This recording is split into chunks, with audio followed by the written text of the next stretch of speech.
Haleluya shalom. Sekali lagi haleluya shalom. Bagaimana kabar saat sore hari ini? Haleluya. Saya juga menyapa Bapak Ibu yang menyaksikan video siaran langsung ibadah pada saat sore hari ini. Mari sebelum kita menyembah dan memuji Tuhan, mari kita satukan hati kita di dalam doa. Kami sungguh bersyukur Tuhan Yesus untuk saat sore hari ini Tuhan. Kami percaya Tuhan Yesus saat kami berkumpul Tuhan Yesus di rumah-Mu ya Tuhan, itu bukan karena suatu kebetulan Tuhan, tapi kami percaya itu semua karena rencana-Mu ya Tuhan Yesus. Ya Tuhan, saat sore hari ini kami merindukan lawatan Roh. Kami rindukan urapan yang baru Tuhan. Biarlah semua itu memenuhi setiap hati kami, melawat setiap kami, mengubahkan hidup kami menjadi baru dan terus diperbarui Tuhan Yesus. Kami siap menyembah-Mu Tuhan. Kami siap memuji-Mu. Haleluya. Amin.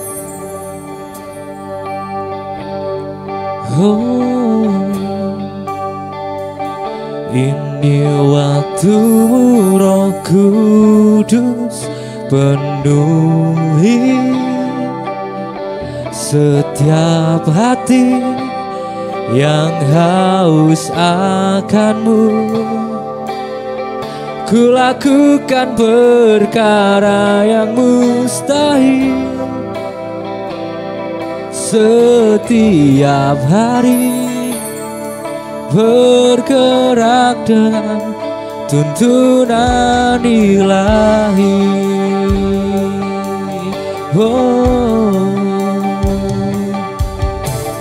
Bila Roh-Mu bekerja,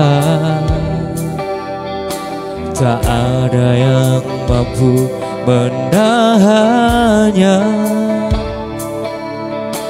Pribadi yang agung dan mulia, tercurah untuk hati yang terbuka. Bila Roh-Mu berkarya, hati yang keras dilembutkan. Tak ada yang mampu hentikan kuasa-Mu bekerja.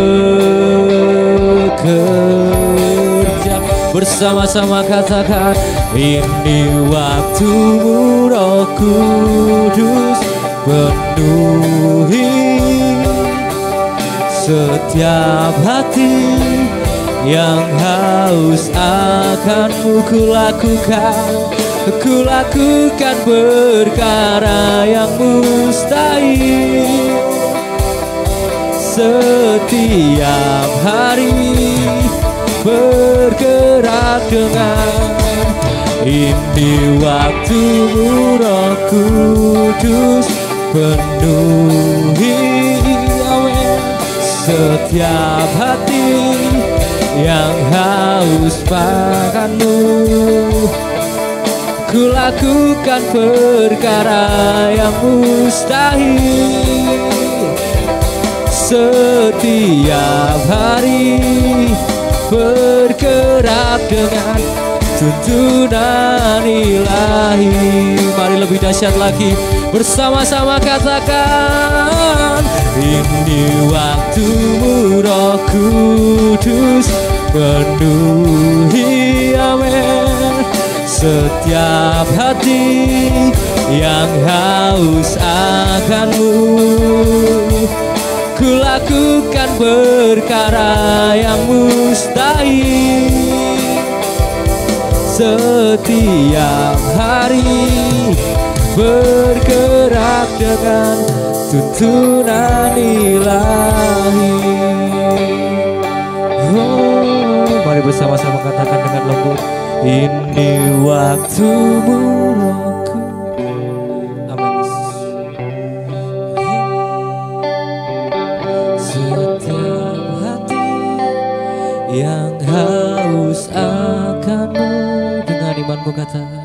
ku lakukan perkara. Amin Yesus. Setiap hari bergerak dengan tuntunan nilai, dengan dahsyat katakan, ini waktumu Roh Kudus, penuhi setiap hati yang haus akanmu. Ku lakukan perkara yang mustahil. Amin. Setiap hari bergerak dengan tuntunan ilahi, ku lakukan perkara yang mustahil.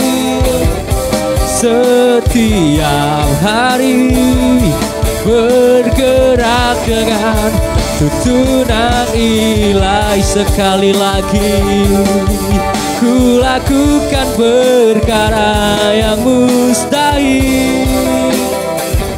Setiap hari bergerak dengan tuntunan ilahi.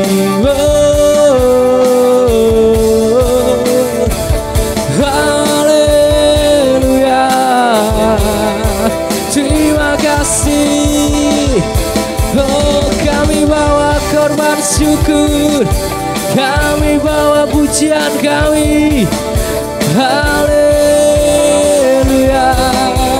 Mari Bapak Ibu Saudara, saat sore hari ini, angkat suaramu lebih lagi, berikan penyembahanmu yang terindah, berikan pujianmu yang terbaik hanya bagi Tuhan pada saat sore hari ini. Oh, terima kasih, kami bersyukur, kami bersyukur. Oh Yesus, oh terima kasih. Oh, Engkau baik, teramat baik, teramat baik dalam hidup kami. Oh,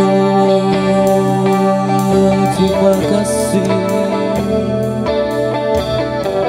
Terima kasih. Kami rindukan lawatan-Mu saat sore hari ini Tuhan. Kami rindukan urapan yang baru memenuhi setiap kami. Biarlah hanya kuasa-Mu yang mengalir pada saat sore hari ini. Tiada yang lain Tuhan. Fokus kami hanya pada-Mu Yesus. Fokus kami hanya untuk menyembah-Mu Yesus. Terima kasih Tuhan. Oh,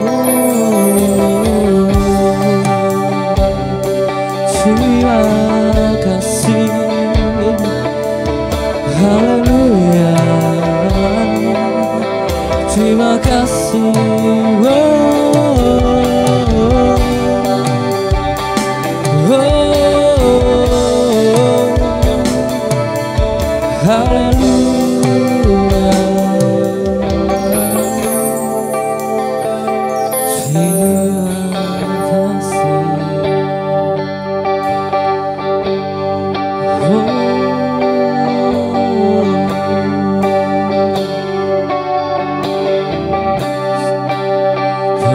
Bekerjalah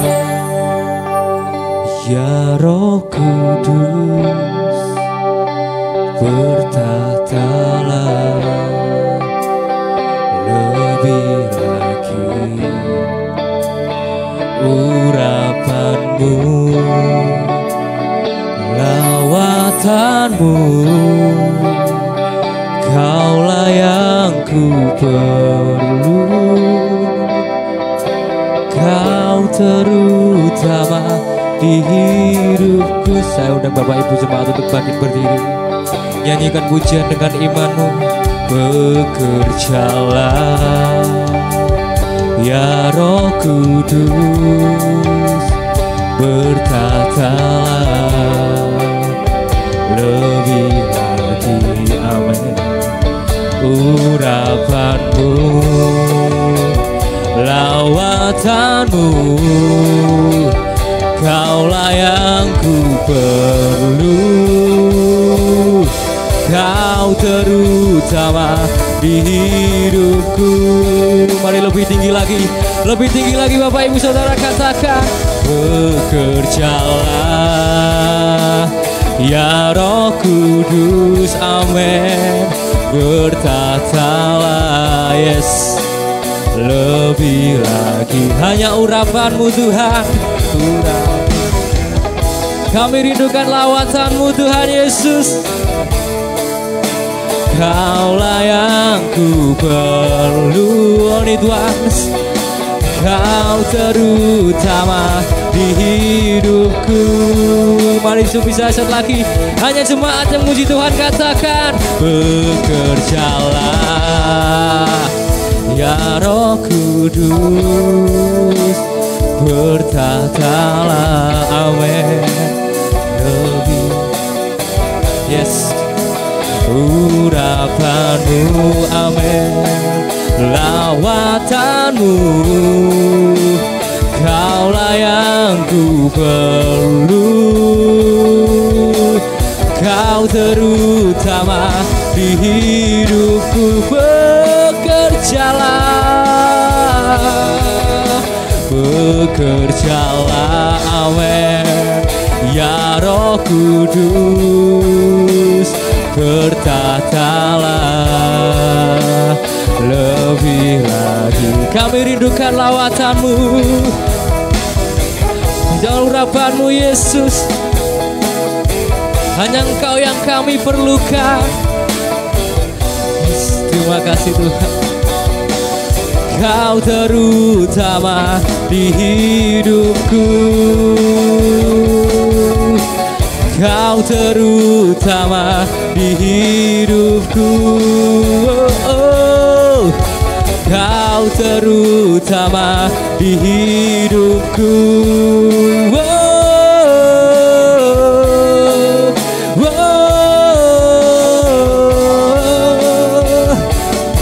Haleluya, mari sekali lagi kita mau sembah Allah kita.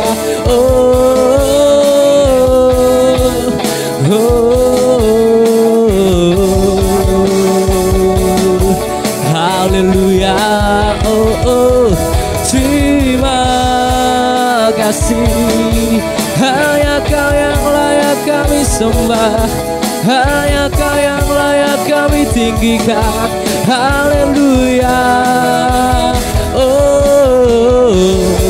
Yesus, hanya Kau yang terbaik, hanya Kau yang terindah, layak dipuji disembah, oh Yesusku. Haleluya,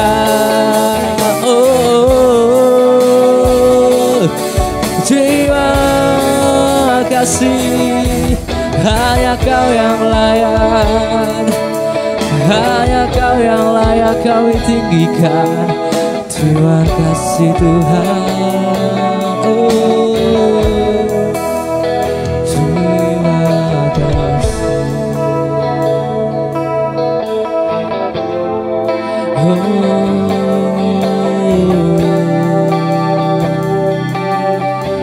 Terima kasih. Haleluya. Mari sama-sama katakan dengan lagu, bekerjalah ya Roh Kudus, amin. Bertatalah lebih lagi. Urapanmu, lawatanmu, Kaulah yang ku perlu. Kau terutama di hidupku. Kau terutama di hidupku. Sekali lagi, Kau terutama di hidupku.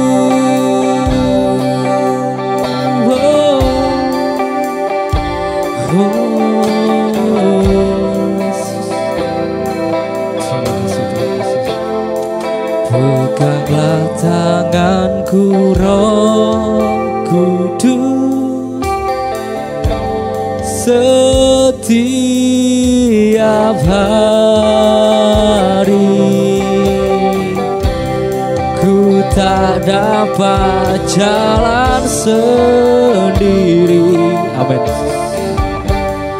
Tanpa Roh-Mu, bawalah diriku kepada segala kebenaran, agar ku tidak tersesat mengikuti jalan-Mu. Mari bersama-sama katakan, peganglah tanganku Roh Kudus, amin. Setiap hari ku tak dapat jalan sendiri, yes.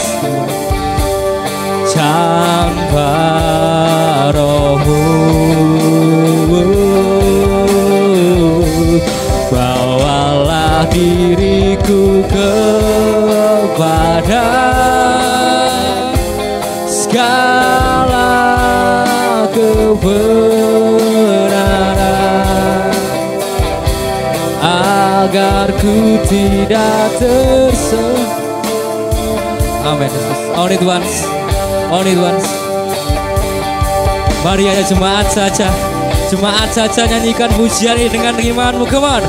Peganglah tanganku Roh Kudus, setiap hari. Amin Yesus. Ku tak dapat. Yes Tuhan, kami tak berjalan sendiri tanpa Roh-Mu Yesus.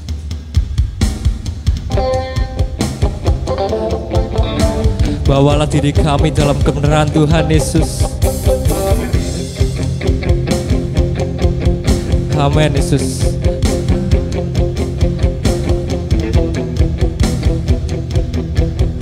Haleluya Yesus.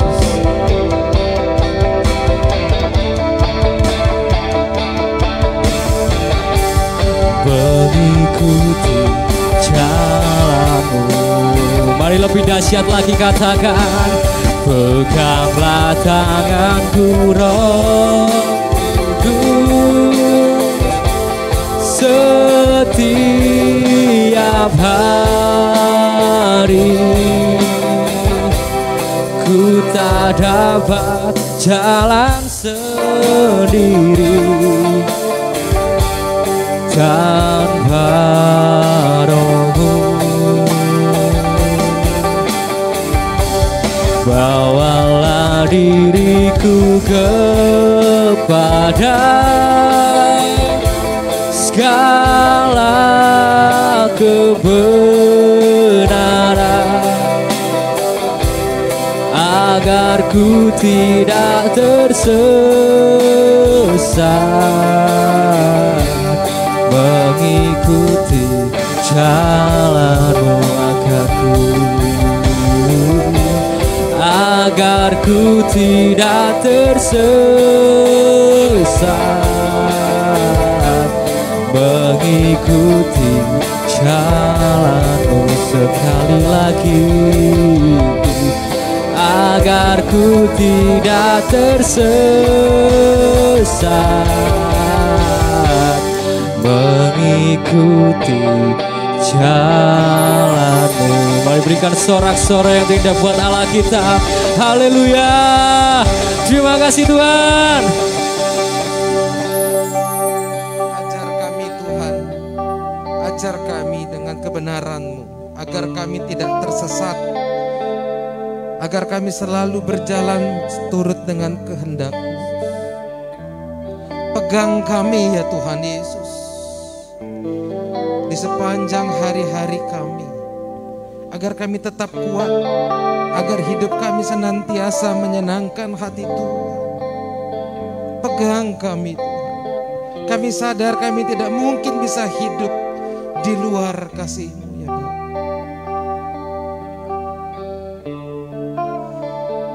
Yesus, pegang erat tanganku, ku tak dapat hidup di luar kasih-Mu.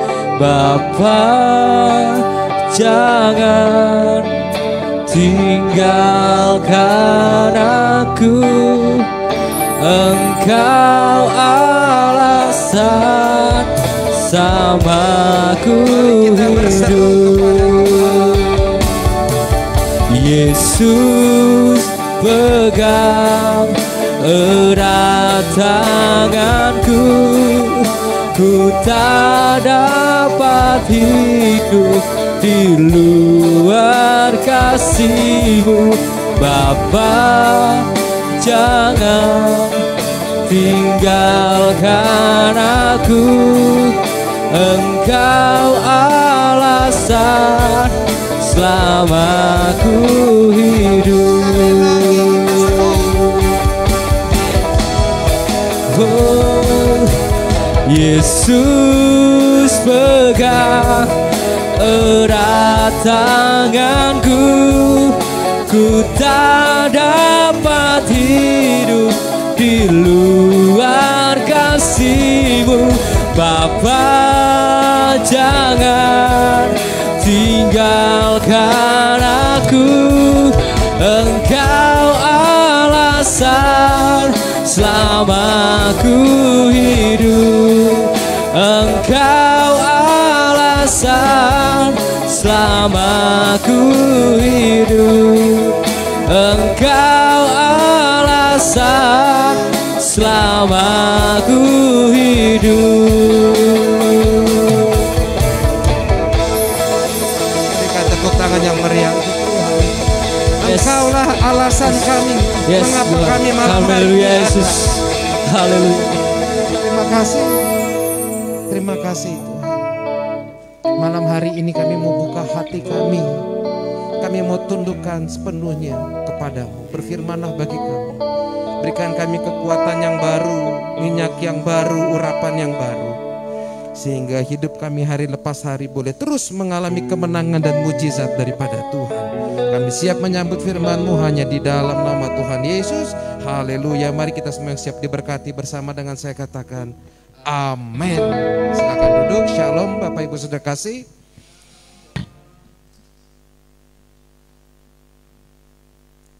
Pada malam hari ini di doa pengurapan kita akan berbicara tentang menjadi hamba Tuhan yang tidak tawar hati.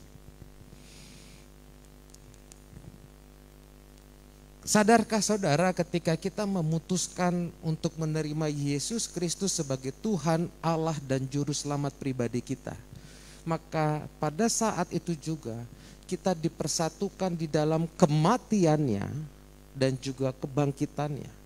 Artinya kita dipersatukan oleh Allah di dalam segala penderitaan, kesusahannya, tekanan-tekanan yang dia alami. Namun tidak berhenti sampai di situ. Kita juga dipersatukan dengan kebangkitannya, kemenangannya. Saat ini, hari-hari ini kita hidup di masa serba susah. Ya, kemarin dalam rapat BPD disampaikan bahwa ada begitu banyak gereja yang tutup. Banyak hamba-hamba Tuhan yang akhirnya harus beralih profesi. Ya, katanya ada yang sampai jualan, tadinya hamba Tuhan gembala jadi jualan kue tiaw, jualan mie goreng. Karena gerejanya tutup. Saat-saat ini tidak mudah mempertahankan gereja. Bayangkan gereja yang adalah rumah Allah, bait Allah. Hari-hari ini banyak yang tutup. Itu kenyataan yang tidak bisa dipungkiri. Bahkan kemarin saya dengar ada lagi, Bapak Ibu tahu ya kayak orang main games itu yang pakai kacamata apa itu namanya? Apa itu istilahnya, saya nggak ngerti. Nah sekarang ada gereja yang dijual secara virtual. Ya, katanya ukuran 500 meter di alam virtual harganya 2 miliar. 500 meter bisa diisi oleh 500 jemaat. Jadi kalau jemaat mau gereja pakai kayak begitu. Itu kenyataannya sekarang sudah ada. Sudah ada loh ternyata kayak gitu loh. Jadi orang nggak harus ke gereja, tinggal gabung aja ke situ set gitu kan. Bisa berhubungan dengan kiri kanan juga kan. Itulah tantangan gereja saat ini. Kita mau menjadi serupa dengan dunia. Saya tidak menyalahi teknologi, tetapi saya tetap percaya bahwa kehadiran Bapak Ibu di gereja itulah yang Tuhan kehendaki. Ya, teknologi boleh saja terus berkembang, tetapi gereja harus tetap tampil sebagai sorga, sebagai kerajaan Allah di dunia yang menyatukan semua umat, menjadi tempat bagi semua umat untuk berkumpul. Oleh karena itu saya tetap mendorong Bapak dan Ibu yang memang sehat, tidak ada gangguan untuk tetap hadir di gereja. Ya. Kecuali kalau memang ada sakit, flu atau apa, oke, untuk tidak hadir. Tapi kalau memang sehat, paksa dirimu hadir karena akan datang, dan sekarang kita sudah memasuki itu. Masa-masa di mana kita akan mengalami tekanan, mengalami situasi di mana kita nggak bisa lagi bergereja. Kita nggak bisa lagi beribadah. Itu dalam hal masalah perkembangan zaman. Banyak lagi tekanan-tekanan di dalam kehidupan ini karena situasi COVID ini. Mungkin Bapak dan Ibu ada yang tidak begitu peduli tentang pengaruh Rusia dan Ukraina. Apa hubungannya dengan kita? Ada. Belum saja terasa. Ada. Harga minyak kan sudah naik sekarang. Kalau Bapak Ibu perhatikan berita, harga minyak dunia sudah naik. Nanti yang ujung-ujungnya bensin juga jadi naik. Kalau bensin naik, maka ongkos produksi untuk transport naik. Barang-barang pasti naik, semua akan naik. Kita akan mengalami hal seperti itu. Dan itu memang sudah Allah beritakan sebelumnya. Bahwa di akhir zaman situasi akan kacau. Chaos. Sehingga akan sebagaimana Wahyu katakan, akan muncul seorang penguasa yang mengatur dunia ini. Satu penguasa, satu agama. Itu kenyataannya. Kemarin minggu lalu saya baru mengajar kan tentang teologi agama-agama. Sekarang sudah muncul gerakan-gerakan pluralisme, sudah mulai muncul lagi. Semua agama baik. Semua agama itu baik, mengajarkan kebaikan, banyak jalan menuju Roma. Jadi orang sekarang nggak mau pilih agama. Pokoknya saya percaya Tuhan. Itulah gerakan teistis yang sebenarnya sudah ada semenjak abad-abad pertengahan. Itu sudah muncul itu. Makanya muncul Konsili Vatikan kedua. Belum lagi masalah kita pribadi, masalah dalam keluarga. Ada begitu masalah yang akan terus menekan iman saudara. Saya kemarin dengan istri sempat dinyatakan positif Omikron. Sesuatu yang tidak pernah saya bayangkan, tapi itu harus kami alami. Lalu bagaimana supaya kita tidak tawar hati di tengah-tengah situasi yang terus menekan? Keadaan yang seakan-akan tidak mendukung, pelayanan sepertinya tidak mendukung, keadaan yang lain tidak mendukung, kesehatan tidak mendukung. Kita semua sebagai hamba-hamba Tuhan, kita harus tetap menyala-nyala di hadapan Tuhan. Tapi jujur sebagai manusia, kita punya batas kan? Kadang-kadang kita mengalami kejenuhan, Kadang-kadang kita mengalami, Tuhan saya capek. Mungkin ada daripada saudara juga, aduh saya capek, saya bosan. Saya butuh sesuatu yang baru. Malam hari inilah pesan Tuhan bagi saudara dan saya maupun bagi saudara yang menyaksikan secara online. Bagaimana kita hidup tidak tawar hati. Kita akan melihat dari kehidupan seorang hamba yang luar biasa yang bernama Paulus. Kita buka Alkitab kita dari 2 Korintus pasalnya yang keempat. Kita akan membaca 4 ayat. 2 Korintus pasal yang keempat. Kita akan membaca ayat 1, ayat 7, 8, dan 9. Kita mulai dari ayat yang pertama. Ayat 1 kemudian lompat ke ayat 7, 8, 9. Ya, 2 Korintus pasal yang keempat. Lembaga Alkitab Indonesia memberikan judul perikop, harta rohani dalam bejana tanah. Ayat yang pertama saya mulai. Oleh kemurahan Allah kami telah menerima pelayanan ini. Karena itu kami tidak tawar hati. Ayat 7.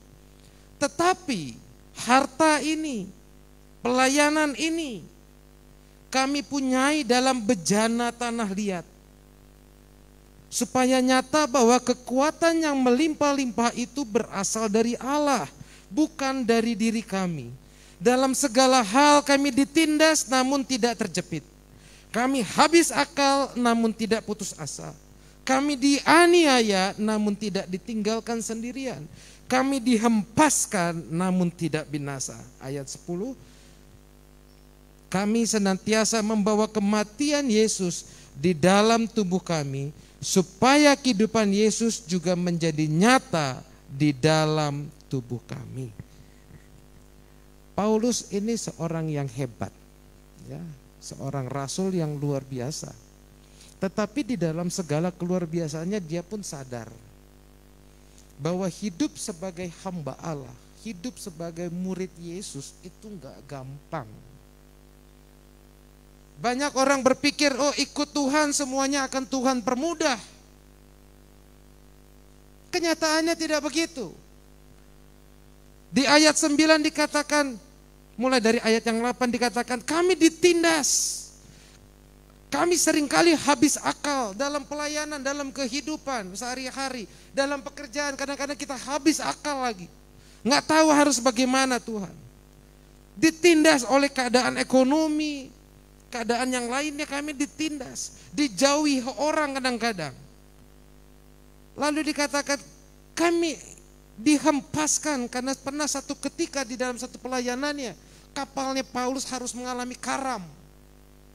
Mungkin ketika kita mau bekerja, kita pengen pelayanan, kita pengen serius sama Tuhan, ada saja masalah. Ya motor mogok lah misalnya.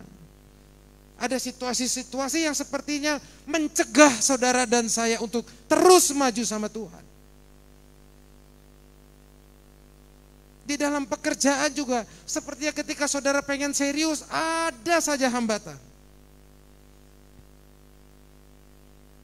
Jika saat ini mungkin kehidupan kerohanian saudara sedang mengalami kecapean, saya bilang begitu, sedang mengalami exhausted, kekeringan. Malam hari ini Tuhan ingin ingatkan, jangan tawar hati. Jangan tawar hati.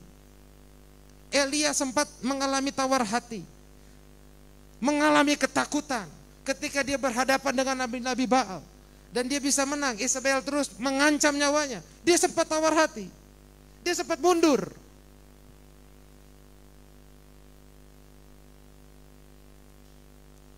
Saya tidak tahu apa yang sedang saudara pergumulkan saat ini. Saya tidak tahu kerohanian saudara sedang seperti apa saat ini. Tetapi jika saat ini kehidupan spiritualmu, kerohanianmu sekarang sedang mengalami tidak menyala-nyala lagi. Yang tadinya begitu cinta Tuhan, yang tadinya begitu serius, selalu ingin hadir di dalam setiap ibadah, tapi saat ini dengan segala keadaan yang mungkin sedang saudara alami, saudara mulai datang ya tidak datang, ibadah ya tidak ibadah, doa juga hanya sekedar rutinitas, baca Alkitab mulai kendor, penyembahan sudah mulai kendor.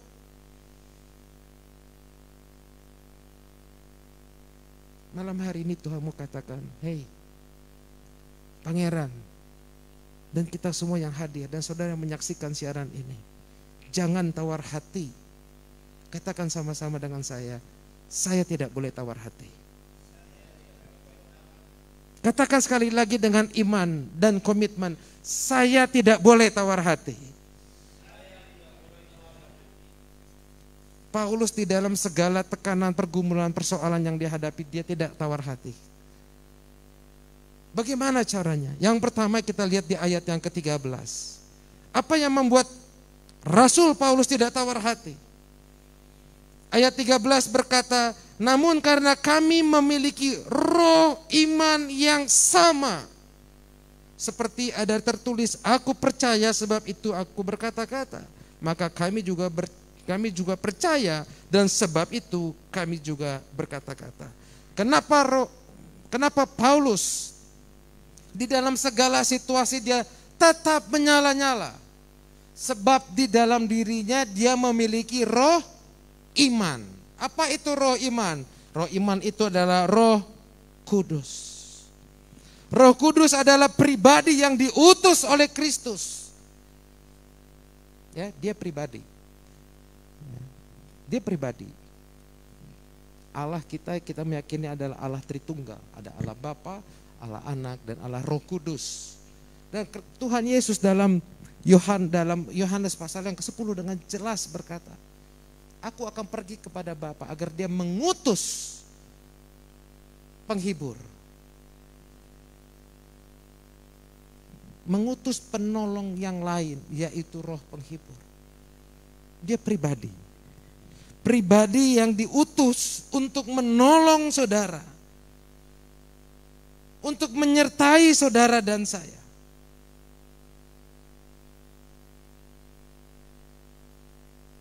Ketika kita sedang tawar hati, ketika kita sedang lemah, mari kita panggil Roh Kudus. Mari kita sembah Tuhan. Tadi dalam 2 pujian terakhir, pujian terhadap Roh Kudus. Kami butuh urapan Roh Kudus, kami butuh lawatan Roh Kudus. Kenapa ada orang-orang Kristen, pelayan-pelayan Tuhan yang akhirnya kecewa dengan keadaan? Saya percaya karena mereka tidak mengaktifkan Roh Kudus. Dia tidak memanggil Roh Kudus, tolong Roh Kudus. Tolong saya. Dalam kehidupan saya pribadi pun, saya seringkali mengalami keletihan. Saya seringkali habis akal, Tuhan saya nggak tahu lagi mesti gimana. Dan di saat itu saya hanya bisa datang dan saya memanggil Roh Kudus, tolong saya. Saya sudah nggak tahu harus ngapain. Tolong saya. Saya tidak mau pelayanan saya ini hanya pelayanan rutinitas. Tapi saya ingin dalam setiap pelayanan saya mau serius melakukannya. Bukan karena jemaat, tetapi yang saya layani adalah Kristus. Saya tidak pandang mau hanya 1 orang, 2 orang yang datang. Bagi saya melayani Kristus. Pelayan-pelayan Tuhan, jangan lihat berapa orang yang hadir. Engkau melayani Raja di atas segala raja. Amin. Engkau bukan melayani manusia. Ketika engkau bermain musik, ketika engkau menjadi WL, engkau sedang melayani Tuhan.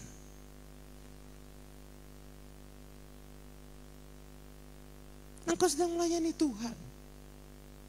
Allah yang tidak kelihatan, yang adalah roh. Ketika engkau bergereja karena Tuhan. Ketika engkau bekerja untuk Tuhan.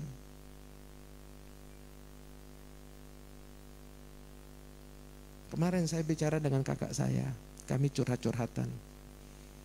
Dan saya ingatkan, demikian juga para orang tua, saya ingatkan. Seringkali dunia mengkontaminasi pikiran kita. Dengan selalu kita mendorong anak-anak kita untuk berusaha untuk belajar keras, mengejar cita-cita.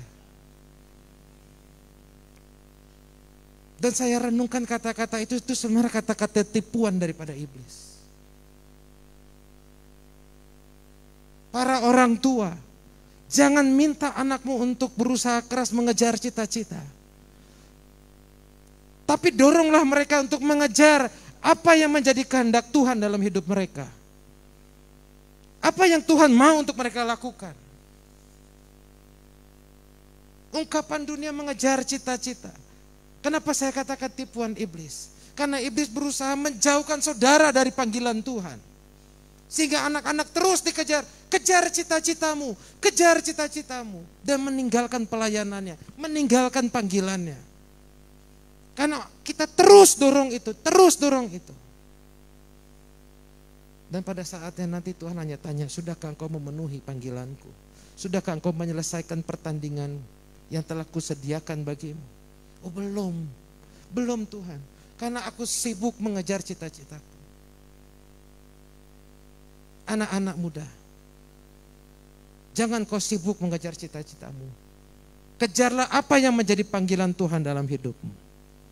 Kalau itu sudah panggilan Tuhan, saya percaya Roh Kudus akan memampukan kau, menyertai engkau. Maka firman Tuhan akan tergenapi. Berkat Tuhan yang menjadikan engkau kaya. Bukan jerih lelah, bukan kepintaran saudara. Apapun pekerjaanmu, caranya bagaimana? Itu pertanyaan kakak saya. Bagaimana caranya? Kenali talenta yang telah Tuhan tanamkan dalam dirimu. Itu sudah modal yang Tuhan berikan. Dari situ engkau bisa mengerti panggilanmu apa. Apa talentamu? Sesungguhnya disitulah Tuhan arahkan. Dan dengar baik Bapak Ibu Saudara terkasih. Kenapa saya katakan seperti ini? Sebab Yesus Kristus 2000 tahun yang lalu sudah mati bagi saudara dan saya. Bukan agar saudara bisa menjadi seorang yang kaya raya. Tidak salah menjadi kaya. Tidak salah menjadi seorang yang sukses. Tetapi pertanyaannya, apakah untuk itu Yesus mati bagimu? Saya rasa tidak. Yesus mati bagi saudara dan saya. Dia naik ke atas kayu salib bagi saudara dan saya. Karena ada tugas yang harus saudara dan saya selesaikan. Ada tugas, ada panggilan yang ingin Tuhan kau kerjakan bagi dia. Makanya dia mau mati bagi. Seringkali kita berhenti di dalam pelayanan. Aduh Tuhan, saya punya cita-cita yang lain. Atau Tuhan, saya begitu berdosa. Sampai mati pun kita akan selalu berdosa kok. Ada yang tidak berdosa? Boleh angkat tangan. Sehebat apapun seorang hamba Tuhan. Coba tanya, Bapak punya dosa atau tidak?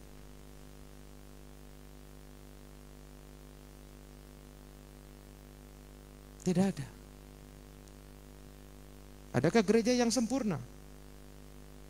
Tidak ada. Kalau ada yang mengatakan, oh gereja yang itu sempurna, saya cuma mau bilang, berarti saudara belum jadi tim inti. Kenapa? Karena kau belum tahu. Tidak ada gereja yang sempurna. Ada keluarga yang sempurna? Tidak ada. Ada suami yang sempurna? Tidak ada. Istri yang sempurna? Anak yang sempurna? Tidak ada. Tapi itu jangan menghentikan saudara di dalam pelayanan, dari dalam memenuhi panggilan. Seringkali iblis mendakwa kita. Stop! Sehingga kita menjadi tawar hati. Sehingga kita mulai malas-malasan pelayanan. Sudah gak usah pelayanan. Toh kamu bukan orang suci kok, kamu bukan orang benar. Di saat iblis mengusik saya, seringkali saya berseru, Roh Kudus tolong saya. Di dalam segala kelemahan, keterbatasan saya mau tetap melayani Tuhan. Saya tahu saya tidak sempurna, oleh karena itu saya perlu Roh Kudus. Saya perlu Roh Kudus. Paulus juga mengalami hal itu. Apakah Paulus orang yang sempurna? Tidak. Dia sudah pernah jadi pembunuh. Mungkin di mata manusia itu sudah dosa yang, aduh amit-amit. Salah satunya adalah Stefanus. Itu mati karena Paulus. Kita belum ada sampai membunuh orang kan? Belum ada ya. Kalau ada saudara yang menyaksikan siaran ini, Anda pernah membunuh orang, gak masalah. Paulus pernah. Dan dia tetap bisa dipakai Tuhan. Dia tetap bisa dipakai Tuhan. Jangan biarkan masa lalumu menghentikan engkau untuk melayani Tuhan. Membuat engkau menjadi tawar hati. Panggil pribadi itu. Panggil Roh Kudus. Roh Kudus tolong. Roh Kudus tolong. Biarlah Roh Kudus terus memimpin hidupmu. Maka engkau tidak akan tawar hati. Seberat apapun keadaan yang terjadi. Seburuk apapun masa lalumu. Seberat apapun dosamu. Yesus tahu. Tuhan tahu. Namun kita tetap memiliki pertandingan yang harus kita jalani. Tetap layani Tuhan. Tetap hidup di dalam Tuhan. Makanya saya senang ada lagu yang membuat hari-hari saya kadang-kadang excited. Jangan lelah bekerja di ladangnya Tuhan. Roh Kudus yang beri kekuatan, yang mengajar dan menopang.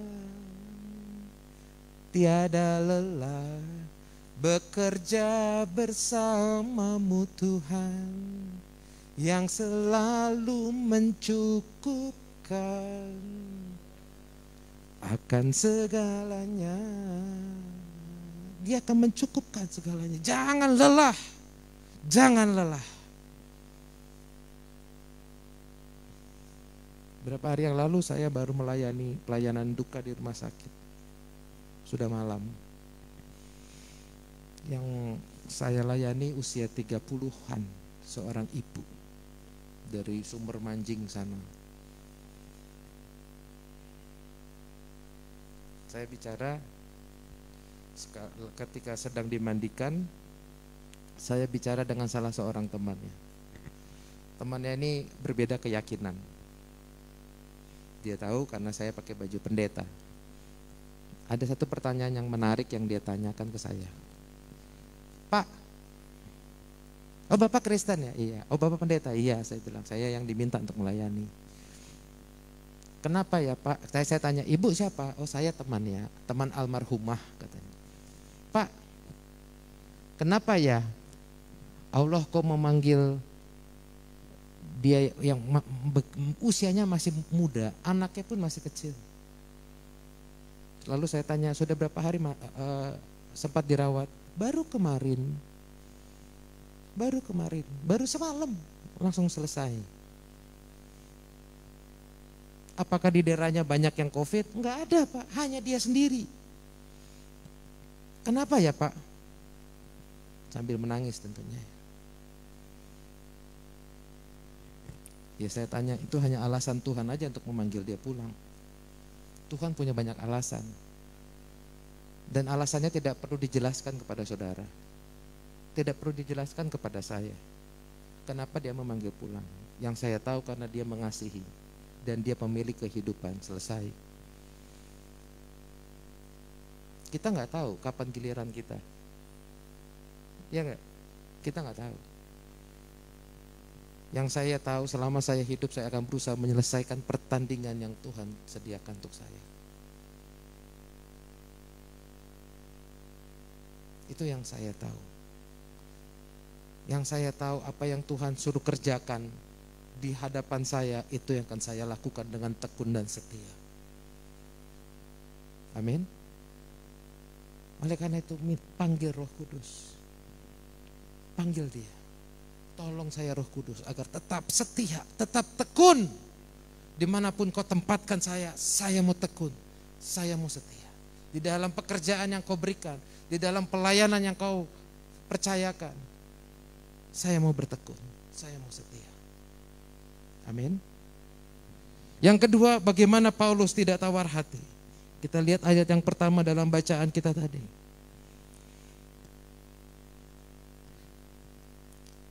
Ayat yang pertama berkata, oleh kemurahan Allah kami telah menerima pelayanan ini.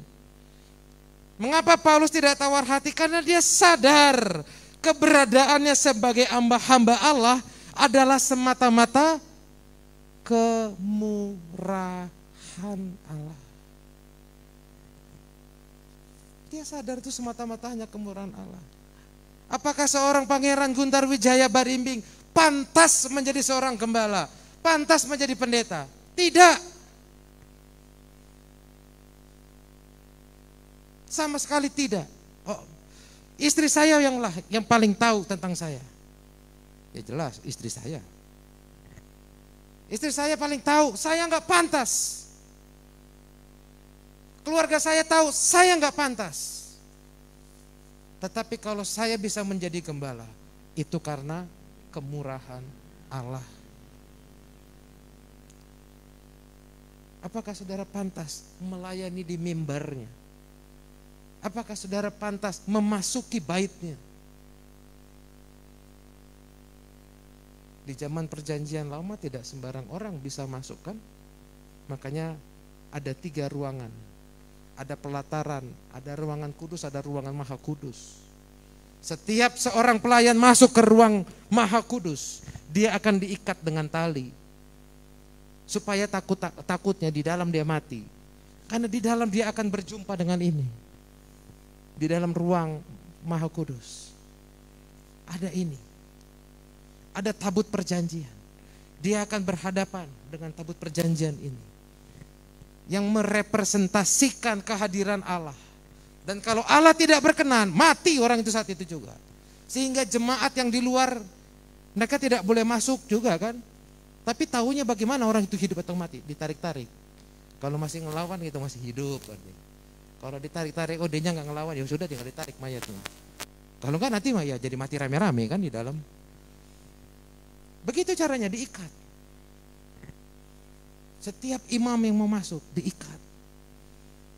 Setiap orang yang mau melayani harus diurapi. Itulah mengapa kita akan menerima pengurapan pada malam hari ini. Harus menerima pengurapan. Harus diurapi oleh seorang imam. Agar pelayanannya menjadi berkenan pada Tuhan. Agar apa yang dilakukannya menjadi berhasil. Karena Tuhan menyertai. Jadi segala keberhasilan saudara dalam pelayanan, dalam pekerjaan, ataupun pekerjaan yang sedang saudara lakukan, pelayanan yang sedang engkau lakukan, yang dipercayakan Tuhan, selalu ingat itu karena kemurahan Allah. Bukan karena engkau pintar nyanyi, bukan karena engkau hafal ayat Alkitab, bukan karena saya pintar ngomong. Bukan, tapi semata-mata kemurahan Allah.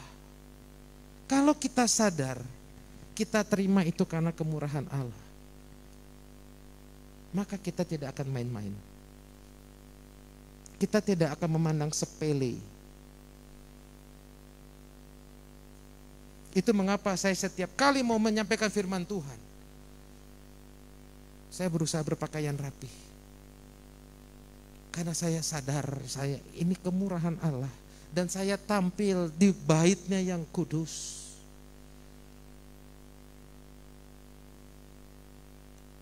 Saya tampil bukan untuk kelihatan keren. Apanya yang keren? Udah hitam keling kayak begini lagi. Apanya yang keren? Tapi di hadapan Tuhan saya mau bersikap hormat sama Tuhan. Karena apa? Yang saya lakukan semata-mata kemurahan Tuhan. Sadari itu. Dalam pekerjaanmu selalu ingat, engkau terima pekerjaan itu bukan karena kehebatanmu. Saya percaya ada lebih banyak orang yang lebih hebat daripada engkau. Tapi kenapa engkau terima pekerjaan itu? Karena kemurahan Allah. Kalau kita sadar, iya ya, saya dapat pekerjaan. Apapun pekerjaanmu, semua itu karena kemurahan Allah. Maka engkau pasti tidak akan kerjanya asal-asalan. Engkau tidak akan menganggap sepele, tapi engkau akan serius. Paulus sadar, dia terima pelayanannya karena kemurahan Allah. Dia seorang yang berdosa. Seorang yang berdosa. Tapi ketika dia terima, dipercaya Allah untuk boleh melayani, dia melayani dengan serius. Bahkan pada bagian yang lain dia katakan, aku bekerja lebih keras daripada rasul-rasul yang lain. Karena dia sadar semua karena kemurahan Allah. Lebih dalam lagi, sadarkah saudara ketika saudara hidup, bangun pagi, itu karena kemurahan Allah.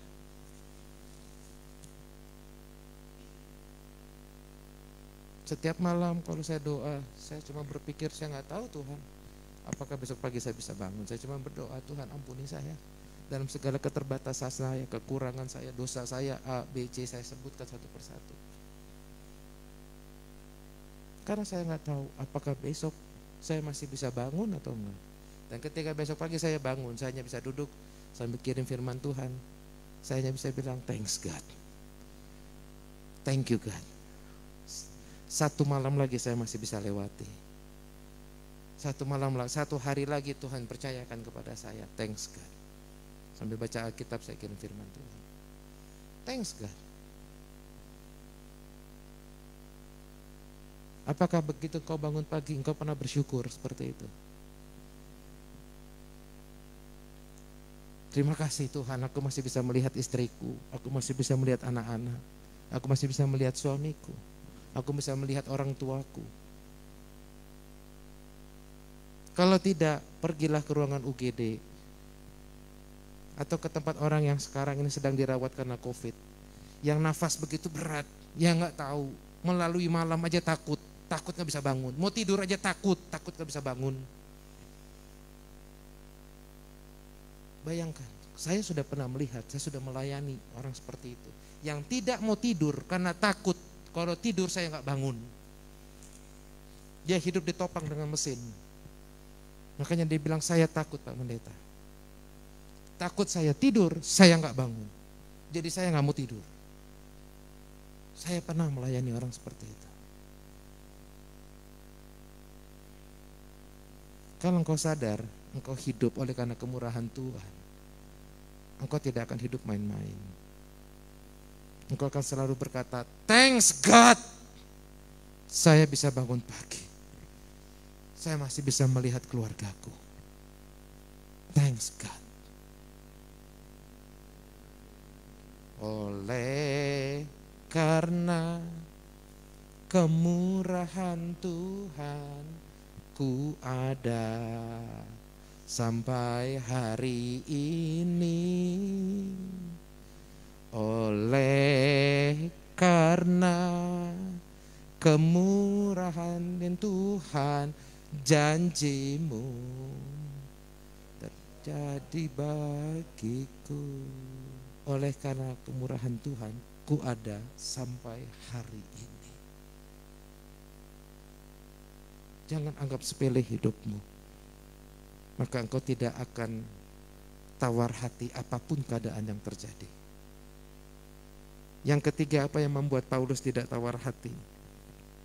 Kita lihat ayatnya yang kedua dalam bacaan kita. Ayat yang kedua berkata demikian, tetapi kami menolak segala perbuatan tersembunyi yang memalukan. Kami tidak berlaku licik dan tidak memalsukan firman Allah. Sebaliknya kami menyatakan kebenaran, dan dengan demikian kami menyerahkan diri kami untuk dipertimbangkan oleh semua orang di hadapan Allah.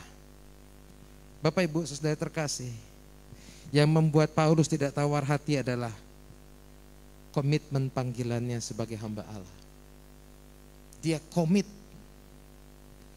Dia komitmen di dalam pelayanannya, di dalam panggilannya. Bukan karena apa-apa, karena dia sudah berjanji sama Tuhan.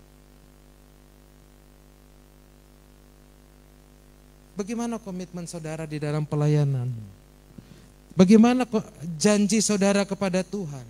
Ketika Tuhan memulihkan hidupmu, ketika Tuhan memberkati engkau, mungkin engkau berjanji, Tuhan saya akan begini. Bagaimana ketika situasi sedang tidak mengenakan, engkau mengalami tekanan, mungkin sakit penyakit. Apa komitmenmu di hadapan Tuhan? Seringkali kita inginnya Kristus hidup buat kita, memberkati kita, menolong kita, menyertai kita dan lain sebagainya. Tetapi sesungguhnya kita seharusnya hidup bagi Kristus. Apapun yang Kristus lakukan, apapun yang Kristus perintahkan, lakukan dengan komitmen. Apa komitmenmu? Apa yang kau telah janjikan di hadapan Tuhan? Biarlah itu memberikan engkau kekuatan. Ketika engkau sedang tawar hati, ingat, iya saya pernah berjanji. Dulu keadaan saya begini dan kau telah memberkati, memulihkan saya. Masa saya sekarang sudah enak, Tuhan sudah menjawab. Saya lupa sama komitmen saya. Saya lupa dengan segala janji saya pada Tuhan. Masa saya hanya mau terima berkat saja. Saya mau terima pemulihan saja, tetapi saya tidak mau menerima yang tidak baik. Ungkapan ini sama seperti yang dikatakan oleh Ayub. Apakah kita hanya mau menerima yang baik saja daripada Tuhan? Kan begitu kata Ayub kepada istrinya kan. Ketika istrinya bilang, kutukilah Allahmu. Engkau bicara seperti wanita kurang ajar. Apakah kita hanya mau menerima yang baik daripada Tuhan? Dan tidak mau menerima yang tidak baik? Apakah kita hanya mau terima yang senang saja, yang menyenangkan hati kita? Nanti hari Minggu saya akan sampaikan seri pertama dari Respectable Sins, dosa-dosa yang ditolerir. Yaitu pada hari Minggu nanti saya akan bahas topik yang pertama, dosa ketidakpuasan.